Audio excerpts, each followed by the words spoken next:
this is one of the things I say in this book chapter on marriage is, and I was just listening to someone talk about how marriage is often seen as kind of like this transactional arrangement Yes. between the two spouses. You know, Okay. I'm going to do this much, you're going to do that much. I don't do this, you don't do that. That has never been Susie and I's approach. Now, I say it, and I don't think I was able to. It's so funny because this is another one of those areas that if you write about marriage, there are people who are Gen Z and who are millennials who will say, "Are you single shaming me?" Because Mm, they're now in their 30s, they're not married, and they're like, "Well, this is okay." I'm not single shaming, but the data is pretty clear that marriage has unbelievable benefits for both partners. It yeah. just does. And I've collected all that data. And to be honest, the data only in the last 15 years are you starting to see studies where people are making a conscious effort to subvert the data to show that, oh, anything is fine. Well, good luck with that. I mean, I actually quote one researcher who says if it's not for a presuppositional bias against this traditional form, none of these surveys would even exist, these Wow. contrary surveys. But the reality of it is that if you look at the data, that not only is it good for us, it's good for our kids because children raised by two biological parents in a low conflict setting do better than any other group of kids. It's just sad but true, but it is. I was not raised that way. So I understand what it's to be from a broken home. Mhm. I didn't raise my family that way. I have two adopted children and two biological children. I have a blended family. Mm. But the best thing for everyone would have been if we could be raised by our two biological parents in a low complex setting. I don't know why that seems like, if even as an atheist, it seems to me that that's just so obvious because just from a genetic perspective, when my sons, who are my biological sons, when they mess up or do something, I can look at them and go, oh, I know where he got that. Right. I do the same thing because I've got a biological connection and so much of your biology determines your behavior. Right. It's Right. just we see the genetic connections. Okay. So I don't know why this is controversial, but what I try to say in this is that this is not a transaction. Two things. I think that the cultural view that marriage is a contract, and if you think about it, why do you form contracts? You form contracts because you don't want the other person to renege on what their promise was. In other words, they're formed on the basis of distrust. You form a contract with somebody you don't really trust because you want the contract to legally bind that person who you expect at some point to try to get out of the deal. Yeah. So it starts off from a position of, yeah, I'm going to form something that's going to hold you in place instead of it being a covenant between two believers and a holy third party. Okay. That's a very different approach. It's not based on distrust. It's based on a love of God. What's the point in even doing this? If it's Yeah. not, now look, I'll tell you, I was not a Christian for 18 years into my relationship with Susie. For the first 9 years before we were married, we were together for 9 years before we got married. So look, I get it. I get what it is to live a different kind of life.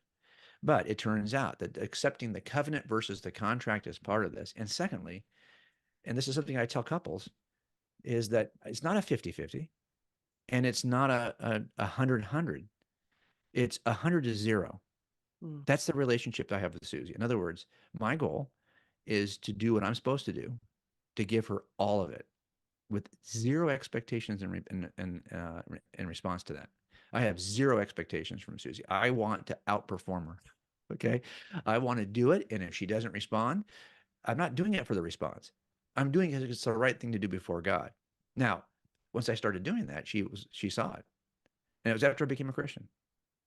Mm. In other words, every argument, for example, I know is not between me and Susie. It's between me and Jesus. I'm going to have to apologize to Jesus for something I'm about to say. I don't want to do that. So I recognize I'm taking her out of the equation. If she says something to me, that's not what I say is between me and God. What she says is between her and God. It's no longer between her and me. Yeah. That changed everything. Mm. And then what happens is your spouse says, "Oh, really? I can beat you. I can do more for you with no expectation than you can do for me." And when two people are in a relationship where it's a 100-0, oh, it's crazy good. It Yeah. just is because it's no longer transactional. I will only do this if. Right. And that is poison in a relationship like ours. I mean, this is if you and why? Because it's selfish. In other words, if I'm doing this because I expect something from you, then really the only reason why I'm doing it is selfish Hmm. because I want that thing that I want. Yeah. And this is what Luther says about our human nature, that it's so deeply fallen, that we are so inwardly turned, that even when you can look, selfishness can lead you to moral behavior. but you're doing it for the wrong reason, but you're acting morally.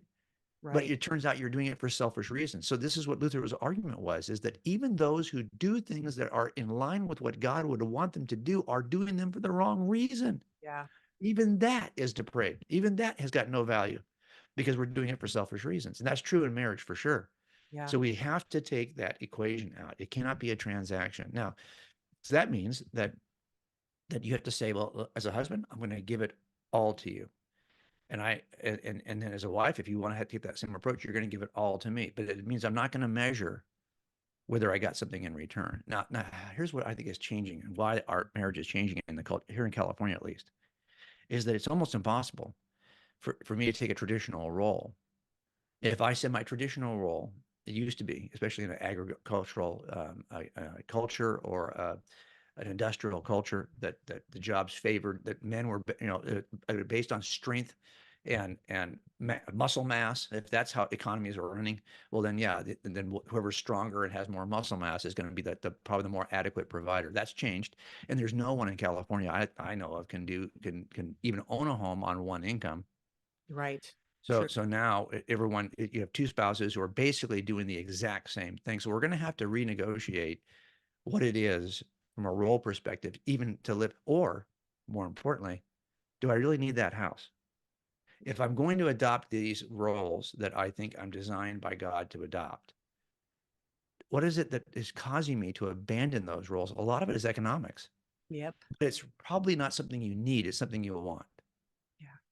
Yeah. So we have to figure out, how can I get what I need, but not what I necessarily, not these things that the culture is trying to tell me I should want.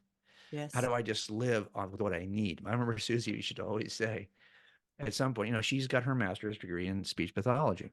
Mm. And so early on, it was clear that she could make more money than I could as a cop.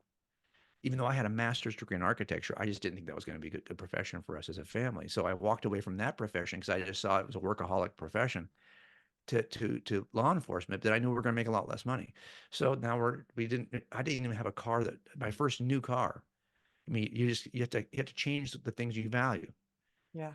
I'm driving Hyundais. I've always, not that nothing's wrong with I like Hyundais, but these are always at the bottom of the line in terms of cost. Sure. And that's what okay, that's all we need. Okay, you buy the house that's in the oldest neighborhood and it's the smallest model. You do what you have to do because you're trying to figure out like what's important for our relationship. And then when Susie wanted to homeschool, well, how do you do that?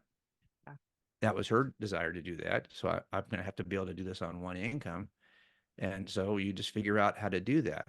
And so this, and by the way, if we are saying as a group, as Christians, that there's value in homeschooling, well, then how do you manage that?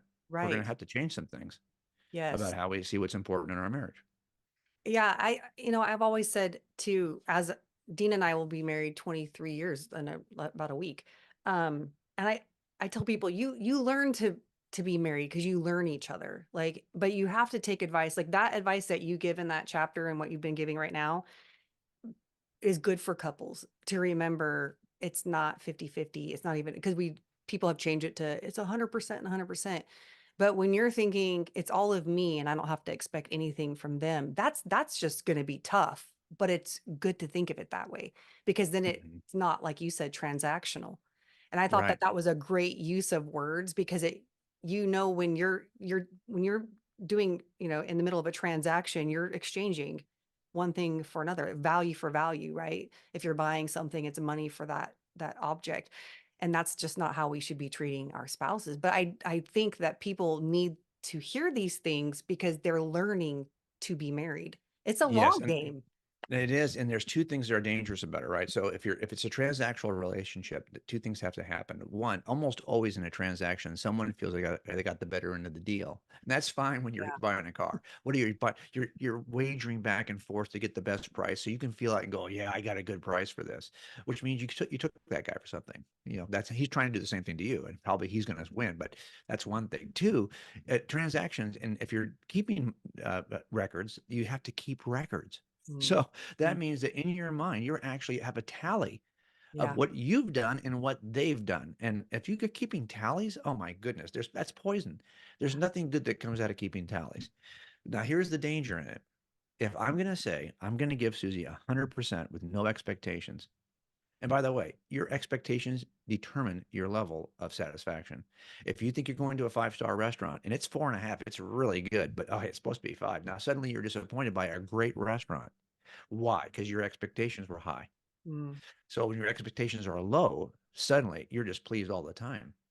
That's why it's important for you to give 100% with zero expectations. Trust me, you're not going to get zero. But now, because that's your expectation, everything is delightful. Now, here's the problem with it. The problem is that if you're with somebody in a relationship who's abusive or will take advantage of that, who doesn't see their relationship with God the same way that you see, that doesn't think of every argument, every discussion, every effort you make as your relationship with Jesus. So it's between you and God. Mhm. And then if they don't see it that way, then you can fall into abuse because they'll just continue to take until finally you're at the wrong side of the sword. I get that. And this is why I remember there's a radio host. I'm not sure if she's older than me. Her name is Dr. Laura, and she used to have a radio show. It's now online. It's private. And Dr. Laura said she's very harsh sometimes. She's very like right to the point. Don't, you're a fool. You did this wrong. Blah blah blah. So she'll just tell you. But she says makes a point of saying you have to. And I quote her in this book. I think yeah I do, where you have to choose wisely and then treat kindly. That's all you got to do. Choose wisely and treat kindly. And here's the problem. Most people who call her, people we talk to, they never chose wisely. And Mm. now they're struggling to treat kindly. So Mhm. it turns out you have to be intentional before you begin. So if you share a same worldview and you discuss this issue with each other, you're far more likely to actuate it in your own life, in your own marriage. Yeah. Because if you don't choose, this is what we're getting sometimes up in the couples that come to the resiliency training is that maybe didn't even think about their choices really in these categories. So they didn't maybe choose wisely from this perspective. So then the question becomes, well, how do I treat kindly somebody I didn't choose wisely? Yeah. And that's why this had better be about you and God. Mm. And you had better find your joy in God